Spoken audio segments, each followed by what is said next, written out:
美国国务院周三宣布，已将俄罗斯列入压制宗教自由特别关注国黑名单。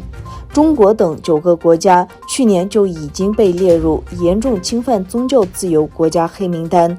国务卿布林肯宣布，中国、俄罗斯、巴基斯坦、伊朗、沙特阿拉伯、朝鲜、厄立特里亚、塔吉克斯坦、土库曼斯坦和缅甸已被列入侵犯宗教自由的特别关注国家名单。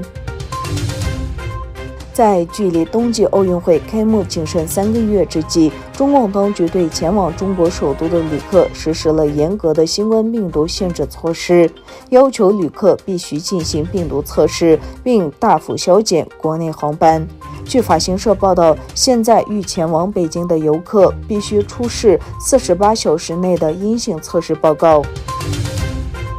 日本和澳大利亚同意反对单方面改变东海和南海现状。日本外相林芳正16日与澳大利亚外长佩恩举行视频会谈，考虑到崛起的中国，双方就通过日本、美国、澳大利亚、印度4边机制推进合作达成一致。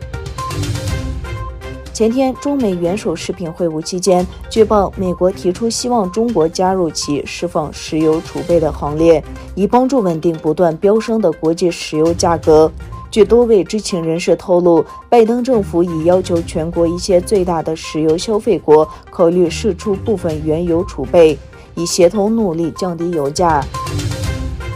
据报道，第25届德国未来奖颁发给开发辉瑞疫苗的沙欣、迪雷奇、克里斯托夫·胡伯和卡塔琳·卡利科。德国总统府的一份书面声明称，总统瓦尔特·施泰因迈尔在柏林的一个仪式上向上述4人颁发了25万欧元的奖金。